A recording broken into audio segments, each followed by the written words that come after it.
Alright guys, welcome back to the channel. If you're new, my name is Bobby. Guys, today we're going to react to Gad Saad on the Piers Morgan Uncensored show. Gad Saad is a person that falls into a very specific category. Similar to Sam Harris, he is an atheist, an outspoken atheist, but at the same time he has a Jewish background, and therefore his critique is predominantly, if not exclusively, Islam. With people like Sam Harris, you see that their critiques are always directed towards Islam and Christianity. However, they never attack Judaism. It is always Islam that is wrong. It is always the Christians that are wrong. The Christian God is bigoted and misogynistic. The Muslims are oppressing women and whatnot. It's quite interesting how that dynamic works.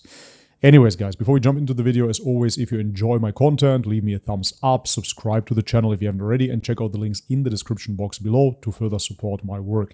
Thank you very much for that, and now with no further ado, let's have a look. I want to start just by what Mehdi Hasan told me about Islamophobia, because I don't want to put words in your mouth, but I think you're kind of the view it doesn't really exist, and that you shouldn't be silenced from criticizing Islam by people shouting you're Islamophobic. Now, Mehdi Hasan, and I sort of subscribe to this as well, I think if you launch the kind of ferocious, relentless attacks that someone like Tommy Robinson has done on Islam and Muslims in the way that he's done so many times, it's eventually pretty painfully obvious to people that you're coming at this from a bigoted position. And therefore, by the dictionary definition of Islamophobia, if it comes from a place of hate, that actually is Islamophobia, isn't it? Thank you so much for having me back, Piers. The devil is in the details, right? So if I were to say that Jews are inherently diseased, they are degenerates, they are evil, they're parasites, that would be anti-Semitic.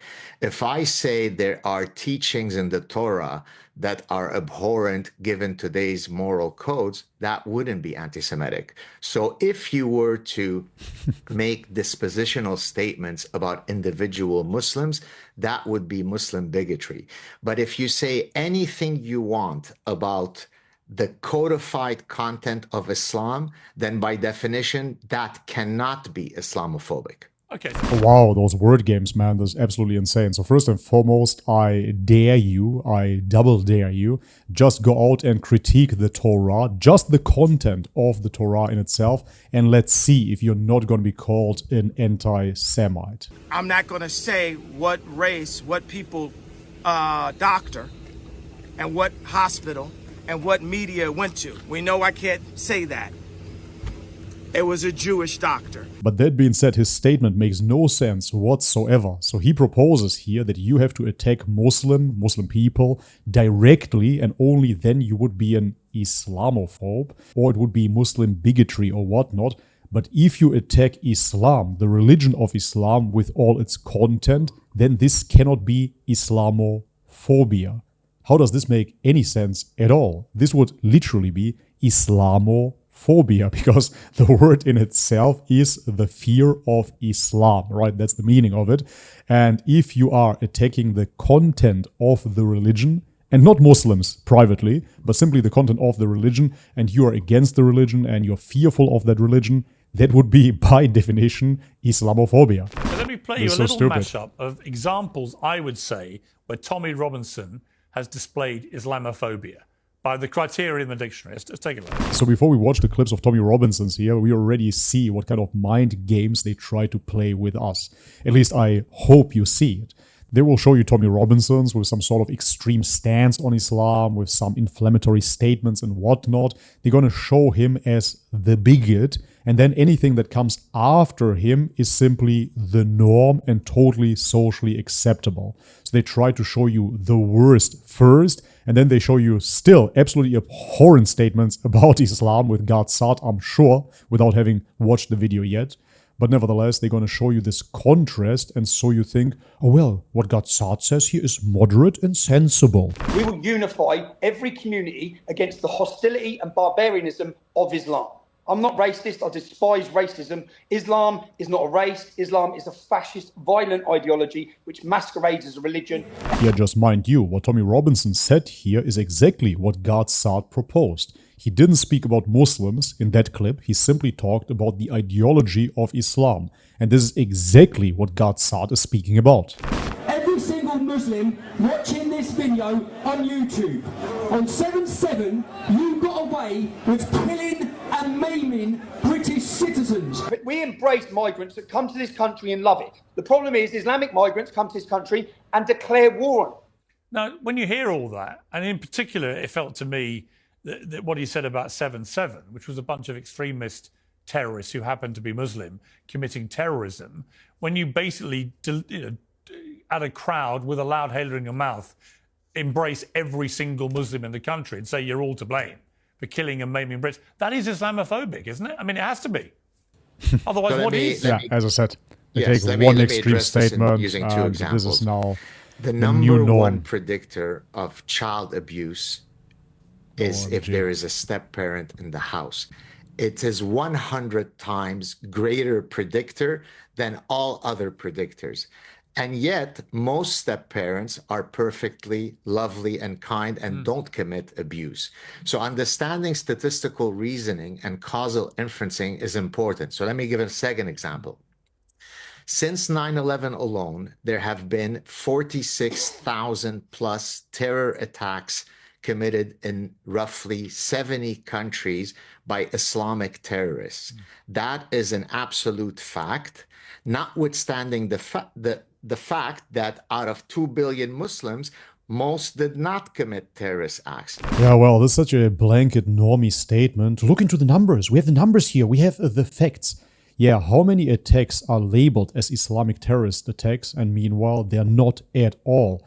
Aside from how many of those supposed Islamic terrorist attacks were inside jobs, false flags, etc., etc., you name it. But even if we say that they were all Islamic terrorist attacks, then compare them to the numbers of non-Islamic terrorist attacks, such as far-right terrorist attacks, nationalist terrorist attacks, separatists, or any other ideology that commits terror, quote-unquote. And if that is not convincing enough for you, simply try to think out of the box for 1 second, dear normies watching, dear Piers Morgan followers. Just think about the word terrorism. So you're terrorizing someone, right? And you would say that this has no valid reason, it is simply an act of terror, this is unfounded. But who gives those reasons? Who defines what terror is? When America infiltrated Afghanistan, Iran, Iraq, etc., or now when Israel is committing genocide in Gaza, is that terror? Or is it just a military organization fighting for peace? Yeah, I'm sure that the citizens that are being killed and raped see it exactly the same way. Those are peaceful warriors helping us in the name of the United States, in the name of Israel, for sure. Who defines terror? This is the true question here. And I guess this is all we can really say here on YouTube. So we can point to 7/7 and say that that was driven by Islamic ideology, while also speaking from the other side of our mouth. Yeah, absolutely. This was driven by evil Islamic ideology. It was not driven by being oppressed for over 70 years. It was not driven by being guided by the Israeli state, by being oppressed, by being colonized. No, it was not driven by that. It was evil Islam yet again. While also speaking from the other side of our mouths that most Muslims that we'll ever meet are peaceful. Both of those two statements are true. But what the peaceful Muslims would say is that actually it's the twisting of the Islam ideology by extremists that is the problem. It's not a genuine interpretation of Islam because the vast majority of Muslims are peaceful. So they say, That's look, not true. Well, is it not true? No, it isn't. If that Okay, wasn't sure. true, then Give us the if evidence. that wasn't true, then wouldn't de facto most Muslims commit acts of terrorism? Most Jews eat prosciutto and also eat shrimps, but they're not practicing a more gentle form of kosher law. They simply ignore the fact that kosher laws dictate that you don't eat shrimps and that you don't eat prosciutto, right? Okay. So this is amazing, right? Because Judaism is just benevolent. It's just about not eating pork and not eating shrimp. And now some Jews, they do eat pork and they do eat shrimp because they're not obeying the law. See how he doesn't talk about the war passages within the Torah. He doesn't speak about Amalek and how you should destroy Amalek, and how Israel, for example, is using those Torah verses to destroy Gaza. This is literally what is happening, right? But he's not going to talk about war passages when it comes down to Judaism. No, he's going to talk about prosciutto and shrimp. Eat prosciutto and also eat shrimps. Amazing. But they're not practicing a more gentle form of kosher law. They simply ignore the fact that kosher laws dictate that you don't eat shrimps and that you don't eat prosciutto, right? I eat prosciutto. I'm Jewish. I'm not practicing a more peaceful version of Judaism. I just ignore that which I don't wish to apply. Most Muslims don't commit those acts because they are kind and decent people who choose to ignore whichever they don't wish to Such follow a in their text. devil, dude. But does It's Islam amazing. contain endless Oh. quotes, endless edicts Endless. that are profoundly problematic to the kuffar? The answer is a resounding yes. Does the Bible do that? Good question. Yeah. Of course, the Bible does that. Right. But So the same As thing. far So as- you're saying you would have the same view of Christianity, for example, would you? well, Why just Christianity? Judaism as well. You share the Old Testament, right? Why doesn't he talk about Judaism? You can never critique Judaism whatsoever.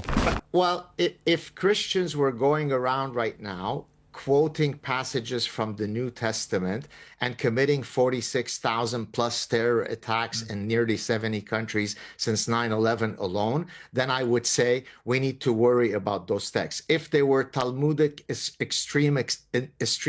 extremists doing that, then we would worry about that. Look, Deuteronomy has a lot of Yeah, the double standard is absolutely amazing here, of course. If the Talmudic passages would lead to some sort of extremist behavior, then we would have to worry.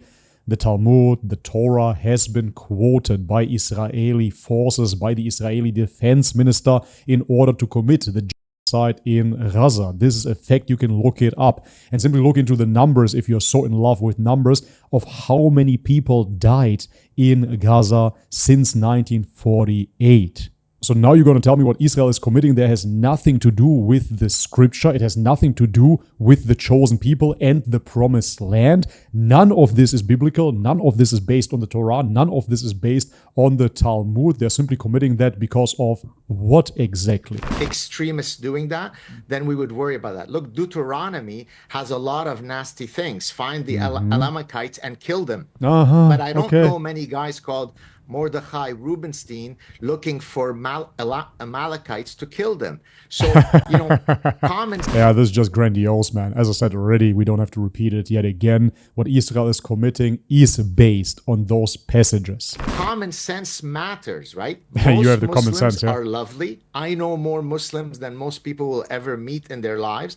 None of them have yeah. ever been terrorists. This doesn't take away from the fact that there is a astounding problem with Islamic terrorism. Both those statements are true. It is, but I would say that to give you two parallels, very different things. One, as somebody put to me on X today, Yeah, what you're witnessing here is real propaganda. This is truly what it is. A play of words ultimately, where he tells you there's so many terroristic attacks and they are pretty much all Islamic, of course. Look into the numbers. As I said, just do your own research, look into false flags, look what those attacks truly are. But yet again, he continues and claims that simply what is happening in Palestine is yet again another Islamic terrorist attack. And he, of course, denies the atrocities committed by the Israelis.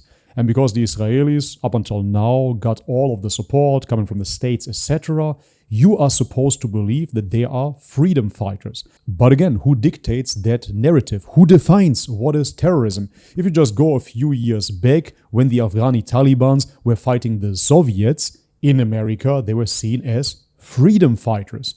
Jihadi had a positive ring to it. Those people were freedom fighters. It even went so far that they were displayed in movies such as Rambo.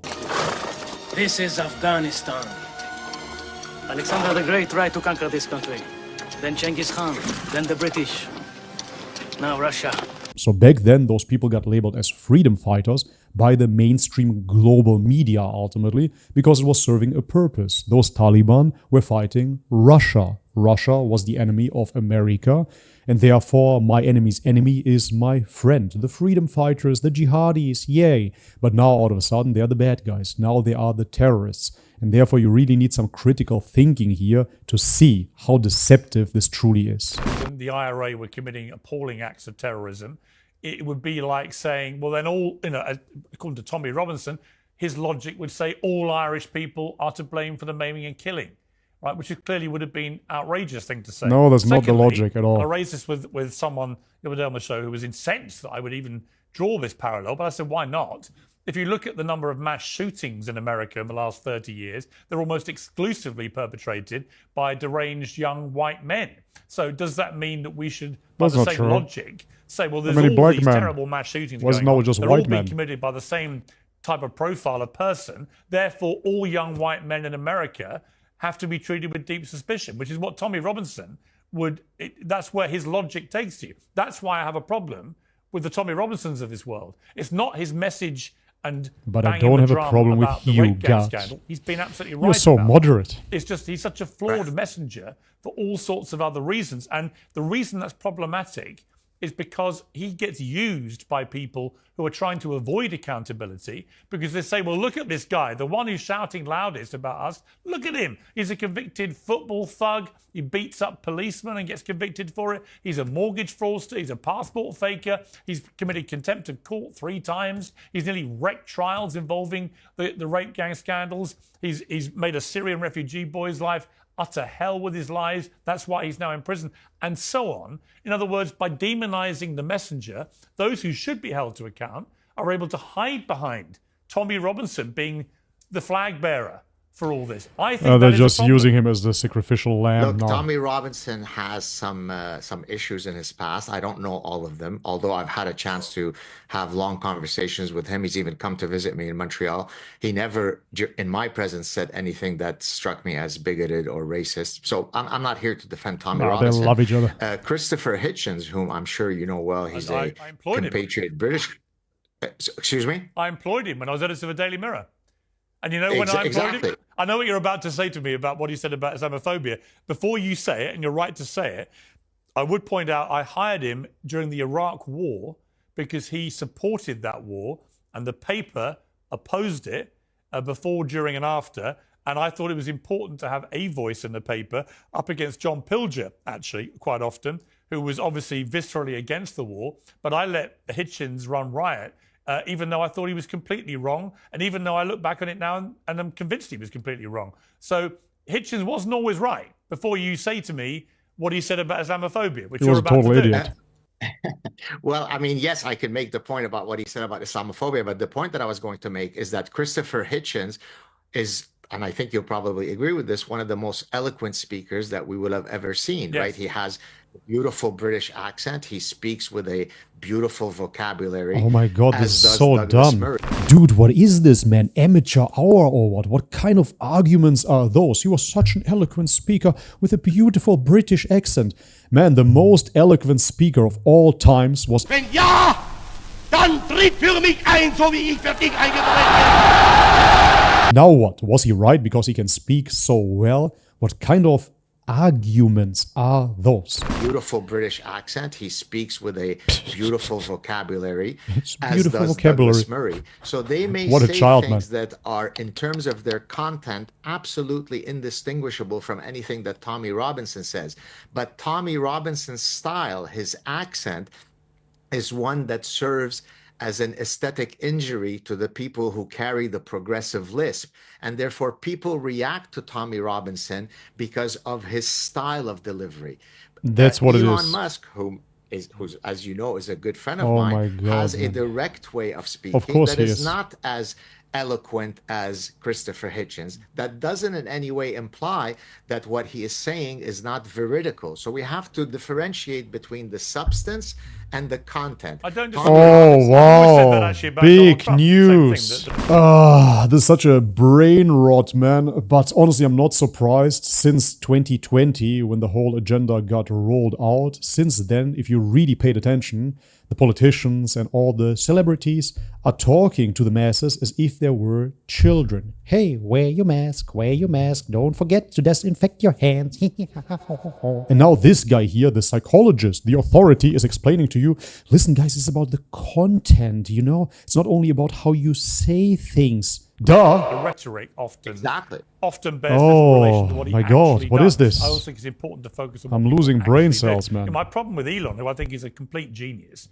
my problem over this Why do you think that? has been the Why way is he a complete targeted genius? Jess Phillips. Again, another normie talking point. Why is Elon Musk a genius? Have you ever seen him formulate something of significance? No, you simply see Teslas riding around, and apparently he's somehow responsible for rockets flying into space. He is a genius. Why? Because he behaves autistic, because he eats pizza and smokes joints on the Joe Rogan Experience, because he cannot articulate himself very well. This is why he is a genius. Why is Elon Musk a genius? Nobody can give a reason. My problem with Elon, who I think is a complete genius, my problem over this week has been the way he's targeted Jess Phillips, a female MP, in my view, wrongly and inaccurately, but that's neither here nor there. By calling her a genocidal rape apologist, he's put a massive target on her head where people have now been arrested for threatening her life. And we've had 2 members of parliament, including a young woman, who've been murdered in the last 10 years in this country. I just think that kind of language crosses a line. I mean, would you agree? Look, I hear you. I get that. I've been accused of being the orchestrator of the killing of Gazan children.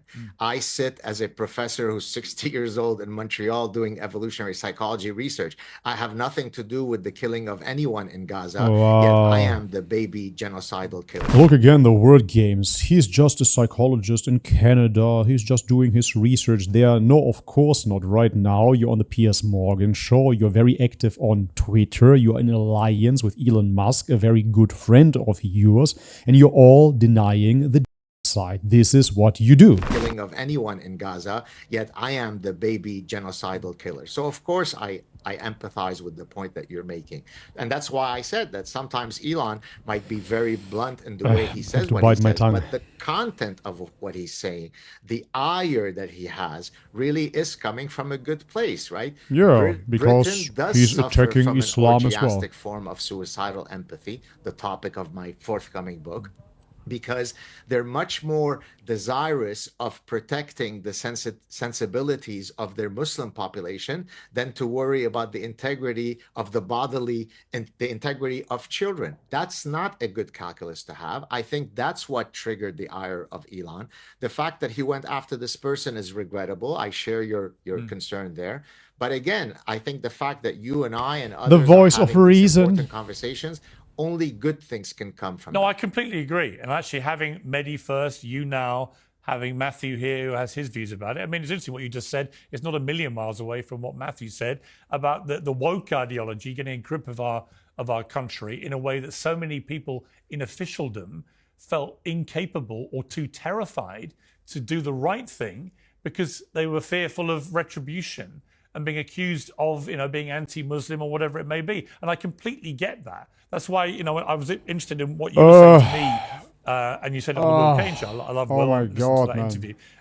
Get to the It point. just slightly misinterpreted me. I'm not saying that any criticism of Muslims or Islam is wrong or unacceptable by any means. I think every group of people, whoever they are, I'm a Catholic. The Catholic There you go. Church. So basically they're telling you that they told you absolutely nothing. At first it was just the ideology of Islam and you should be able to critique it openly. But now Piers Morgan says that you should be able to critique Islam and Muslims, any group of people. So ultimately, what defines now critique? If you label them as terrorists, as violent, etc., is that not Islamophobia? Any criticism of Muslims or Islam is wrong or unacceptable by any means. I think every group of people, whoever they are, I'm a Catholic. The Catholic Church sex scandal, abuse scandal was utterly horrific. Yes. How about the rabbis? It's one of the most unspeakable Orthodox things Judaism. imaginable, that people No. purporting to be priests Anybody? they're abusing children for decades. No. And it is Okay. still going on, I'm sure. And I, as a Catholic, feel totally ashamed about the total lack of accountability, the cover-ups that went on, and the abuse. So I feel exactly the same way about my own church as I do about what's happened here with these British Pakistani Muslims towards, predominantly British Pakistani Muslims towards young girls. But this, I think you and I talked about this before, Gad. Yeah, so wouldn't it be then a Pakistani migrant issue and not an Islamic issue? I think you and I talked about this before, Gad. The woke ideology was definitely a contributing factor here. You guys are woke. You're totally woke. Put their head over the You're leftist because normies. they were terrified of getting shot. That's what you are. Exactly right. Look, cultural relativism is a pathogenic idea that I discuss in the parasitic mind, because it purports that who are we to judge the cultural practices, the religious practices of another culture? So if another culture wants to cut off the clitorises of 5-year-old girls, who are you to judge, you cultural imperialist? No, I am here to judge. There are absolutist, deontological, moral principles. But your culture wants to cut off of baby boys, and then a rabbi has to it. Should Canada speak about it? No, I am here to judge. There are absolutist, deontological, moral principles that any decent person should he's here to by. judge Cutting Islam off the and clitorises Islam of little girls only. is That's never okay. And so you're exactly right that the coupling of these parasitic woke ideas with the reflex of suicidal cutting empathy, off put the them together, you end up with a cocktail that leads us to the abyss of infinite lunacy. Do you feel, notwithstanding that, the way that I feel, which is I do think the Trump victory and the scale of it, and Elon Musk's contributing factor to that, which was, I think, enormous, by going all in with Trump. I think he had a very persuasive effect, particularly on young men. But do you feel, as I do, that the woke worm is really turning hard, that people are sick of it? They're sick of what they see as a modern form of fascism. They are sick of what they see as Musk calls it, the woke mind virus. And that the ad we were talking about earlier of Kamala's for they, them, Trump's for you, this whole personal pronoun bullshit, the gender ideology bullshit, which was manifested so spectacularly badly with the trans women in women's sport, destroying the integrity of women's sport, and so on, that it's all on the retreat. And the reason I think we could say that with some authority now is the incredible statement from Mark Zuckerberg, which is 6 minutes long and is one of the most extraordinary U-turns I can ever remember a serious public figure like him coming out with, where he basically has just thrown the towel in on this stuff, even down to saying that the Facebook fact checkers were the problem, because they were coming at the fact checking from a sort of woke ideology point of view. Oh no, you don't say, Piers. And when he was critiqued during 2020, during the whole thing that shall never be named again, he said that they are conspiracy theorists, right? And that you should go with the science. It has been fact-checked. It has been fact-checked. Saying that the Facebook fact checkers were the problem, because they were coming at the fact checking from a sort of woke ideology point of view. Which is not my God, I can't do this anymore. This video is so hurtful. Alright, and this is it for today's video. I'm going to cut it off here because I cannot take it anymore. My brain hurts. It is really, really painful to watch those two normies talk about the most benign bunk, the most benign BS ultimately, and pretend that they're somehow the saviors of society, the saviors of culture, by simply attacking Islam. To call Gad Saad an Islamophobe would most definitely fit the bill, but I simply don't like that term, and moreover, he is by definition an enemy of Islam. He is spewing a very dangerous agenda, of course. He's denying the genocide in Gaza just to proceed with his slandering, with his smear campaign of Islam. He doesn't care that men and women are raped in Gaza. He doesn't care that children and babies are in Gaza. He simply wants to spew his bunk about Islam on Western media. He's a control tool just like the rest, and he is a sophisticated psychologist just as much as Elon Musk is a genius. Alright guys, but this is it for today's video. If you liked it, leave it a thumbs up, subscribe to the channel if you haven't already, and check out the links in the description box below to further support my work. Thank you very much for your ongoing support, guys, and as always, may God bless you all. Much love and peace. يا نفس إن لم تظفري لا تجزعي